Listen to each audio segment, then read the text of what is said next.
कि आज का जो टॉपिक है क्या आपका जलोढ़ मृदा। अब देखिए ये जलोढ़ मृदा हमारे लिए कितना इंपॉर्टेंट है। सबसे सर्वाधिक यदि खाद्यान्न फसल में जो प्रमुख फसल है हम लोग का क्या धान, और धान की खेती के लिए तो सबसे प्रमुख क्या है ये मिट्टी है। और जिस क्षेत्र में हम लोग रहते हैं उस क्षेत्र में तो ये क्या है सबसे अधिक पाया, क्योंकि हमारे जो उत्तरी भारत का जो है हिस्सा जो है वो क्या है उसमें नदियों की संख्या क्या है सबसे अधिक है। और सबसे अधिक होने के कारण ये मिट्टी बहा बहा करके क्या करता है नदियों के द्वारा मिट्टी बहा बहा करके क्या एक स्थान से दूसरे स्थान तक जाता है। तो इसमें जो है ना इसमें फसल जो होता है ना खाद्यान्न फसल वो क्या होता है काफी अधिक होता है। तो समझिएगा कहता कि यह मृदा भारत में विस्तृत रूप में क्या है फैली हुई सर्वाधिक महत्वपूर्ण मृदा है। कहता है कि भारत में विस्तृत रूप से, विस्तृत का मतलब क्या सबसे अधिक रूप से क्या है फैला हुआ है। कहता कि उत्तर भारत का मैदान पूर्ण रूप से जलोढ़ के निक्षेप से बना हुआ है। कहता कि जो उत्तर भारत है ना जिस क्षेत्र में हम लोग रहते हैं हम लोग क्या है उत्तरी भारत में है ना, तो उत्तरी भारत में जो मिट्टी का जो निर्माण हुआ है जो मिट्टी पाया जाता है वह किसके कारण जलोढ़ के निक्षेप के कारण। मतलब क्या कि नदियों के धाराओं से जो बह बह करके जो मिट्टी आती है हाँ ये क्या होता है बह बह करके आती है एक जगह क्या हो जाता है फैल जाता है। ये कैसे होता है तो आप देखते होंगे कि जितनी भी नदियां निकलती है वह कहां से निकलती है किसी न किसी ऊंचाई से पहाड़ी इलाका से निकलता है। जितना भी आप देखते हैं नदी जो है उस सब का उद्गम स्थान क्या है हिमालय है कि नहीं। हम लोग का जो उत्तरी भारत में जो है उसका प्रमुख क्या है यानी हिमालय से जो भी नदियां निकलती है और हिमालय क्या है काफी ऊंचाई पर है, तो वहां से जब पानी गिरती है नीचे की ओर तो वो क्या होगा अपने साथ बहुत सारे बड़े बड़े पत्थरों को भी समय समय पर क्या तोड़ते हुए क्या होती है नीचे की ओर लाती है। उसमें बहुत सारे पेड़ पौधे, क्योंकि पहाड़ पर क्या होता है बच्चों जंगल होता है, पहाड़ पर क्या होता है जंगल। तो जब कहीं पर जो भूस्खलन होता है, भूस्खलन समझते हैं ना, बड़ा बड़ा पहाड़ ही सड़क के क्या हो जाता है आगे बढ़ जाता है। तो जब भूस्खलन होता है तो उसके साथ क्या बड़ा बड़ा पहाड़ मिट्टी कण पेड़ पौधा सर गल करके क्या होता है एक स्थान से क्या होता है दूसरे स्थान तक जाता है, जिसमें ह्यूमस की मात्रा क्या होती है अधिक होती है ना। तो वही कहता है कि ये जो निक्षेप वर्ड का मतलब क्या कि टूटने से, किसके टूटने से तो बड़े बड़े पहाड़ों के टूटने से जो बनता है जो छोटा छोटा कण जो बनता है वही क्या किसका रूप धारण करता है मिट्टी का। किसका मिट्टी का। उसी मिट्टी को क्या कहते हैं हम लोग जलोढ़। क्यों क्योंकि ये नदियों के धारा के द्वारा लाया गया क्या है मिट्टी है। क्लियर है।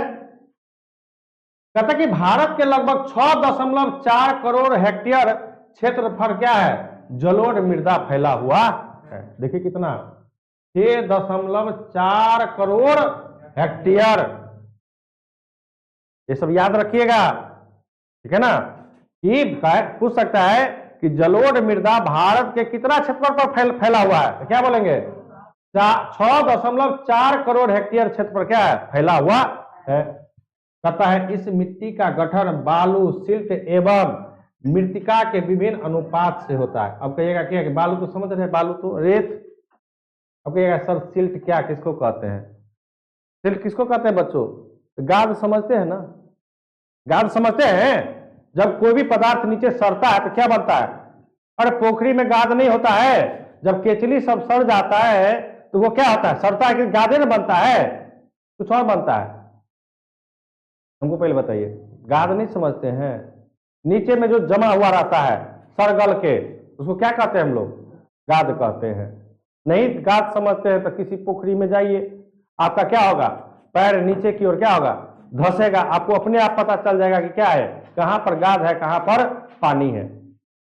जहां पर पानी तो सब जगह है पोखर में रहता है ना, लेकिन कहीं जहां मिट्टी होगा तो वहां का मिट्टी क्या होगा आपको कड़ा होगा। मिट्टी तो पानी में ही है लेकिन वहां का मिट्टी थोड़ा सा क्या होती है हार्डनेस होती है, और जहां गाद होता है वहां पर पैर सीधे आपको क्या हो जाएगा धंस जाएगा। जैसे आप नाला में जाइए नाला में क्या रहता है? गाद जमा रहता है। नाला में क्या रहता है? गाद जमा। उसमें आप जाइएगा पैर धंस जाएगा, क्योंकि उसमें क्या होता है? अवशिष्ट पदार्थ सड़ा गला हुआ रहता है, नहीं रहता है कि नहीं रहता है? तो वही कहता है कि मिट्टी, सिल्ट एवं मृतिका के, मतलब मृतिका का मतलब क्या? कि जो बड़े बड़े पेड़ पौधे उस जल की धारा के मतलब साथ जो बह करके आता तो वो मरता है कि नहीं मरता है? जब तक तो वो धरातल पर खड़ा है तब तक तो वो क्या होगा? जीवित रहेगा पेड़ पौधा। और जब वो मिट्टी के पानी के साथ वो बह क्या किया तो वो क्या होगा? सड़ेगा गलेगा कि नहीं? जीव जंतु उसमें मछली है, मर जाता है कि नहीं मर जाता है? कोई जानवर आया जल की धारा के साथ बह करके, वो मर गया, डूब गया तो मर गया, तो क्या हुआ? मरा हुआ ना। तो वही कहता है कि मृतिका के विभिन्न अनुपात से होता है। फिर कहता है कि इसका रंग जो होता है ना बच्चों, क्या होता है? धुंधला से लेकर लालिमा लिए भूरे रंग का होता था। देखिए ना कैसा रंग का है? भूरा रंग का है कि नहीं है? है कि नहीं?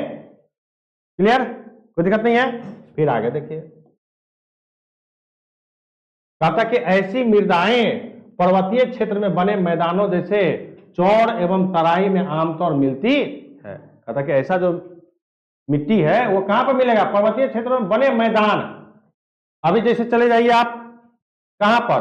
कोसी क्षेत्र में, तो आपको ये इस प्रकार का आपको क्या बड़ा बड़ा मैदान दिखाई देगा। उधर पानी इधर पानी, बीच में पूरा मैदान, ठीक है ना। कहता कि तराई, चौड़, चौड़ तो समझते हैं ना, अपना लोग भी कहते हैं ना चौड़, नहीं कहते कि चौड़ में गेले धान काटे ले, चौड़ कहते हैं ना। अरे हम लोग जो जहां पर अगल बगल में मतलब कोई आवासीय नहीं रहता उस स्थान को क्या कहते हैं? जब बीच क्या कहते हैं? बीच चौड़ में गेले धान काटे ले, चौड़ नहीं कहते हैं, चौड़ी कहते हैं ना। तो जहां पर कहीं पर चौड़ बोला जाता है, कहीं पर चौड़ी बोला जाता है, ठीक है ना। तो सब जगह का क्या है? शब्द क्या है? अलग अलग है। तो वही कहता है कि चौड़ एवं तराई में आमतौर पर मिलती है। कहता कि इस मृदा में देखो क्या क्या रहता है? पोटास, फास्फोरस, चूना जैसे तत्व प्रचुर मात्रा में पाया। किसमें? जलोढ़ मृदा में। किसमें? फिर कहता है कि इस मृदा का मुख्य फसल देखो क्या है? गन्ना, धान, गेहूं, मक्का और दलहन। इसमें जो प्रमुख फसल है कौन कौन सा? गन्ना, धान, गेहूं, मक्का और क्या? दलहन। फिर आगे कहता है कि ये मृदा हिमालय से निकलने वाली उत्तरी प्रमुख नदियां, भी बताए थे ना कि जो भी ये जो मृदा जो निर्माण बनता कहां से? हिमालय से निकलने वाली जितनी भी नदियां हैं उन सभी से जो टूटने फूटने जो बड़ा बड़ा पहाड़ को वो अपने जल की धारा के साथ जो तोड़ करके लाता है, उसी से इसका क्या होता है? निर्माण होता है। तो कहता है कि ये मृदा हिमालय से निकलने वाली उत्तरी प्रमुख नदियां कौन कौन? सिंधु, गंगा और ब्रह्मपुत्र। तो आपसे कोई पूछ सकता है यहां पर ऑब्जेक्टिव में कि उत्तर भारत के प्रमुख नदियों के नाम बताओ। तो उत्तर भारत के 3 प्रमुख नदियां हैं, कौन कौन? एक सिंधु है, दूसरा गंगा और तीसरा क्या? तो सिंधु नदी हमारे बिहार में नहीं बहती है, ये पाकिस्तान और भारत को क्या करती है? अलग करती है। अभी इसी सिंधु समझौता को क्या किया भारत सरकार ने? रद्द किया है। हाँ, रद्द किया। मतलब क्या कि पहले जो था ना सिंधु नदी से जो पानी आती थी उसका 3 भाग किसको? पाकिस्तान को, 1 भाग भारत लेता था। और जब से ये जो ऑपरेशन सिंधु जो पहलगांव जो हमला हुआ है जिसमें एक आम नागरिक को जो मारा आतंकवादी ने, तो भारत सरकार ने इस सिंधु जो समझौता हुआ था भारत और पाकिस्तान के बीच में उसको रोक दिया। बोला नहीं, खून और पानी एक साथ नहीं चलेगा। हम आपको पानी दे जीने के लिए और आप हमारे देश के आम पब्लिक का खून बहाइएगा, ये साथ नहीं चलेगा। पूर्ण रूप से बंद कर दिया। बोला तुमको पानी, हाँ तुमको ऐसे नहीं मारेंगे, तुमको पानी के कारण मारेंगे। पानी यदि नहीं मिलेगा पाकिस्तान को तो क्या वहां के किसान फसल उगा पाएंगे? क्योंकि फसल उगाने के लिए क्या चाहिए? पानी चाहिए कि नहीं चाहिए? तो वही सिंधु समझौता उनसे क्या किया गया है? रद्द किया। गंगा तो प्रमुख हमारे बिहार की नदियां है और यही गंगा नदी हमारे बिहार को भी 2 भागों में बांटती है। कौन कौन? एक उत्तरी बिहार, दूसरा दक्षिणी बिहार। जो पटना में बहती है गंगा नदी, एक गंगा हाजीपुर हो गया इधर और उधर क्या हो गया? पटना हो गया। और जो हमारे क्षेत्र में जो कोसी नदी बहती है ना बच्चों, वो भी कोसी नदी कहां पर, इसी गंगा में जाकर के क्या होती है, मिलती है। जो कि हम लोग कोसी नदी को क्या कहते हैं, अभिशाप नदी के नाम से जाना जाता है, शोक नदी के नाम से जाना जाता है, क्योंकि ये क्षति बहुत पहुंचाता है लोगों के जीवन को, गाय माल जान सबको ये क्या करता है, काफी क्षति पहुंचाता है। तो ये भी क्या होता है, गंगा में जाकर के क्या मिलती है। और दूसरा के तीसरा क्या है, ब्रह्मपुत्र, ये भी हमारे बिहार में नहीं है। तो ये कहां पर बहती है बच्चों, असम में। कहां पर, असम में। कहां पर बहती है, ये आपको ध्यान रखना पड़ेगा कि भारत की जो उत्तर भारत की जो 3 प्रमुख नदियां हैं, कौन कौन, सिंधु, गंगा और ब्रह्मपुत्र, ये कहां कहां से बहती है। तो सिंधु हमारे बिहार में नहीं है, ये है कहां पर, पाकिस्तान और भारत के बीच में, जम्मू कश्मीर और कहां पर, पाकिस्तान के बीच में। यानी जम्मू कश्मीर तो भारत में न हुआ, यानी भारत और पाकिस्तान को अलग करने वाली नदी है।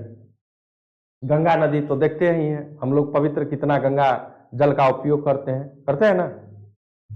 कोई भी काम होता है पवित्र करना रहता है तो हम लोग क्या करते हैं, गंगा जल में, गंगा जल से ही पवित्र होते हैं। क्योंकि गंगा जल में क्या होता है, कभी भी आज तक खाली पड़ा, छाली समझते हैं ना, कभी भी आयरन उसमें जमता है, कभी भी आयरन जिस बोतल में जैसा ला के रख दीजिए वैसा ही रहता है। लेकिन अब बच्चों क्या है ना कि गंगा जल भी धीरे धीरे क्या हो रही है, प्रदूषित हो रही है।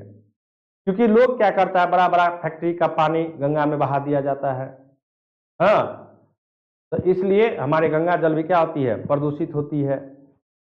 ब्रह्मपुत्र नदी जो आपको असम में बहती है, हाँ, चाइना से निकलती है, हाँ, और क्या चाइना से होते हुए कहां पर प्रवेश करती है, हमारे असम क्षेत्र में, और फिर ये जाकर के क्या किसमें मिल जाता है, कौन सा,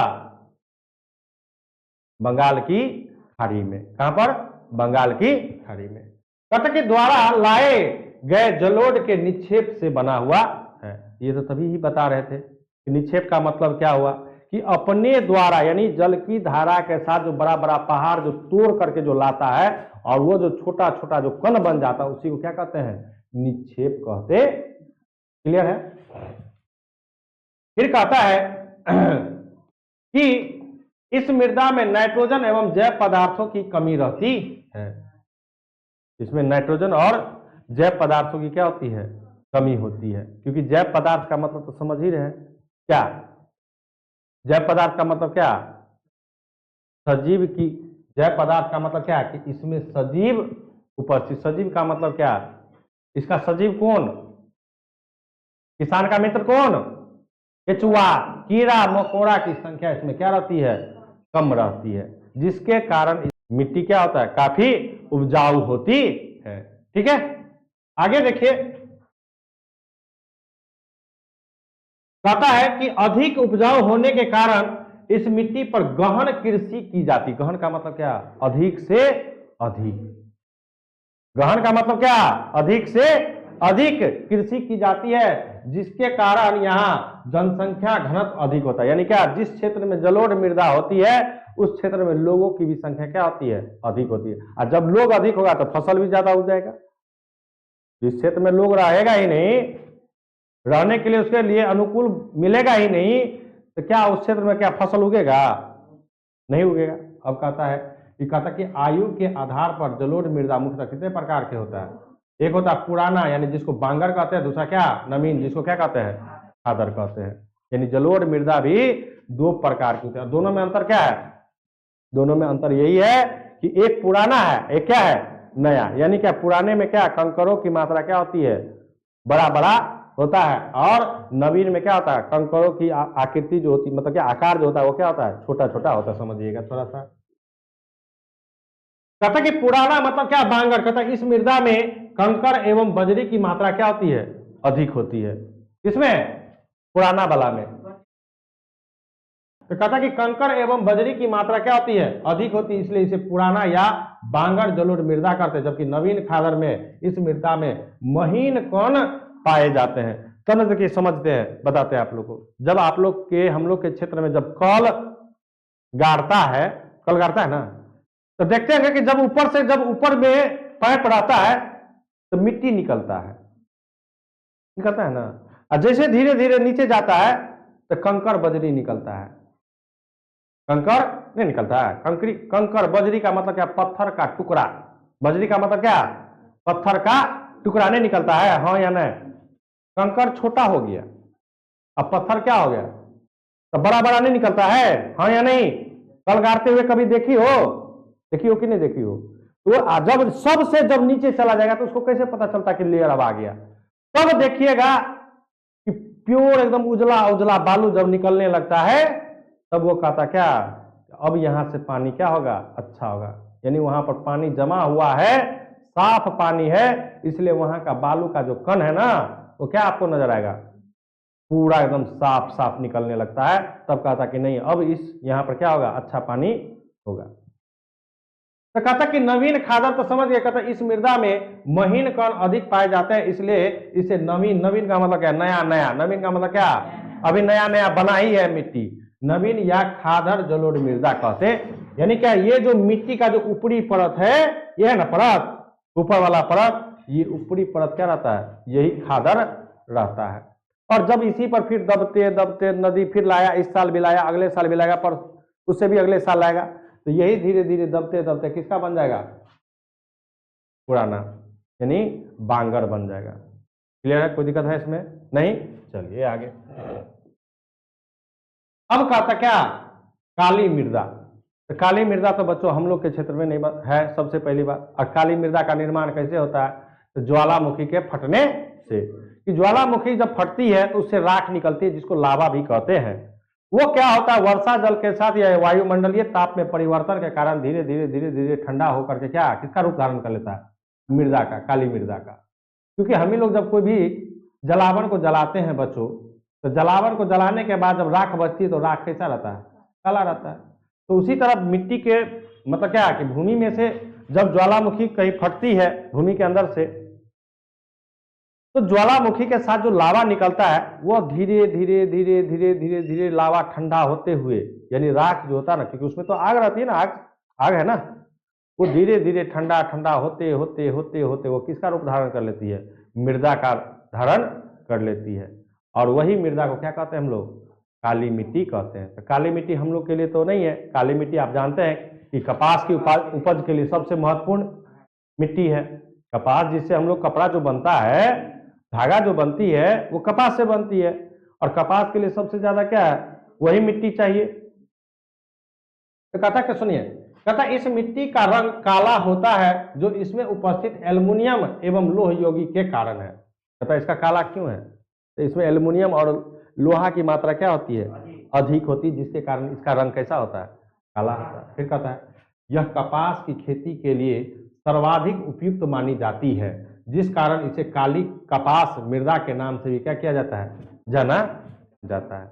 अभी बता रहे हैं ना कि सबसे ज्यादा ये उपजाऊ किसके लिए है, कपास की खेती के लिए। एकदम प्योर मिट्टी, इसको दूसरे मिट्टी में यदि हम कपास की खेती करेंगे तो हमारा उतना उपज नहीं होगा। फिर है, कहता है कि इस मिट्टी में नमी धारण करने की क्षमता क्या होती है, अत्यधिक होती है। नमी धारण करने का क्षमता मतलब समझते हैं ना, बालू में पानी जाइए देने के लिए, क्या होगा, सूख लेगा, पता चलता है। लेकिन अभी लोग के इलाका में जब चिकनी मिट्टी है, उस पर पानी डालते तो कुछ देर तक उस पर क्या रहता है, टिका हुआ। तो उसी तरह कहता कि इस मिट्टी में नमी धारण करने की क्षमता क्या होती है, यानी क्या इसमें जब हम जल देंगे तो ये पानी को ज्यादा देर तक क्या हो सकता है, टिका करके रखने की इसकी क्या है, क्षमता है। क्लियर, कोई दिक्कत है। लेकिन बालू में ऐसा है, बालू में पानी डालो सूख लेगा, लेकिन इसमें क्या है कि क्षमता है, रोक करके ये रख सकता है। कहता कि यह मृदा कैल्शियम कार्बोनेट, मैग्नीशियम, पोटास और चूना जैसे पौष्टिक तत्वों से क्या रहता है, परिपूर्ण होती है। और इसमें फास्फोरस की क्या होती है, लेकिन जलोढ़ में फास्फोरस ज्यादा था, फास्फोरस क्या था, लेकिन इसमें क्या है, फास्फोरस की क्या है, कमी है। तो इसमें है क्या, calcium carbonate, calcium, magnesium, potash और क्या, चूना जैसे पौष्टिक तत्व इस मिट्टी में भी क्या है, उपस्थित है। लेकिन इसमें क्या होता है, फास्फोरस की कमी होती है। कहता कि ये भी भारत के लगभग कितना 6.4, यानी कितना, जितना जलोढ़ उतना ही ये भी, काली मिट्टी भी। तो ध्यान रखिएगा कि जलोढ़ और काली की क्षेत्रफल दोनों क्या है, बराबर है। कहता कि भारत के लगभग 6.4 करोड़ हेक्टेयर क्षेत्र पर काली मृदा क्या है, फैली हुई है। कहता यह दक्कन के लावा प्रदेश, दक्कन के लावा प्रदेश कौन कौन सा, महाराष्ट्र, गुजरात, कर्नाटक, आंध्र प्रदेश, तमिलनाडु राज्यों में क्या है, फैला हुआ है। देखिए भारत के किस क्षेत्र में फैला हुआ, ये भी आपसे क्वेश्चन पूछ सकता है कि काली मृदा किस क्षेत्र में। तो देखिए क्या है, महाराष्ट्र, गुजरात, कर्नाटक, आंध्र प्रदेश, तमिलनाडु। तब न बच्चों इस क्षेत्र में उगता है और इसी क्षेत्र में सबसे ज्यादा कपड़ा मिल स्थापित है। कहा जो कपड़ा बनता है ना, इसी क्षेत्र में सबसे ज्यादा क्या है, कुछ क्षेत्र पंजाब भी है जहां पर कपड़ा मिले हैं, ठीक है ना। तो इन क्षेत्रों में तो बच्चों आपको तो ये पता है कि कोई फैक्ट्री किस क्षेत्र में लगता है, तो जिस क्षेत्र में उसको कच्चा माल की क्या होती है, प्राप्ति होती है। अब कच्चा माल का मतलब क्या है कि जिससे वो सामान बनता है, जिससे सामान वो बनता है तो उसी क्षेत्र में फैक्ट्री लगाएगा, क्योंकि उसको लाने ले जाने में उतना भाड़ा नहीं लगेगा। इसलिए जितने भी कपड़ा मिले हैं वो सारे के सारे क्या इन्हीं क्षेत्रों में क्या है, स्थित है। फिर आगे देखिए, कहता है कि इस मृदा का निर्माण मूल शैलों एवं ज्वालामुखी के बेसाल्ट लावा के विघटन से हुआ है। विघटन मतलब टूटने से।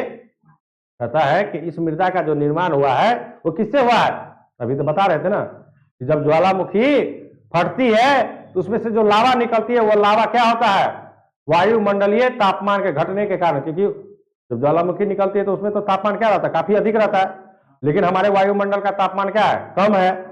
हाँ, तो उस तापमान के कारण धीरे धीरे धीरे धीरे ठंडा होकर, क्योंकि वर्षा ऋतु भी वर्षा भी होती है तो वर्षा से भी वो राख क्या होता है, ठंडा होता है। धीरे धीरे किसका रूप, किसका धारण कर लेता है, काली मृदा का।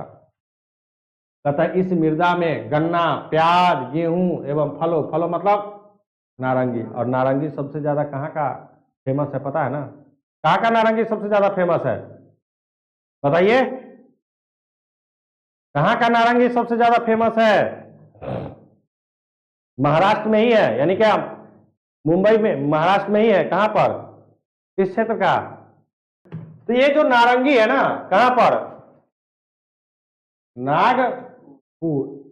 हाँ, इसी के नाम पर इसका नाम रख दिया क्या, नारंगी, यानी वहां पर उत्पादन होता है नारंगी का, इसलिए इसका नाम क्या पड़ गया, नागपुर। समझिए, तो नागपुर कहता कि फलों नारंगी की भी खेती होती है, इसमें किसमें, काली मृदा में। ठीक है, था बच्चों क्या आप लोगों को आज कितना पढ़े, 2 मृदा के बारे में पढ़े, एक जलोढ़ मृदा और दूसरा क्या, काली मृदा। इसमें कोई दिक्कत नहीं है, ठीक है ना। चलिए फिर मिलते हैं नेक्स्ट क्लास में नेक्स्ट टॉपिक को लेकर के।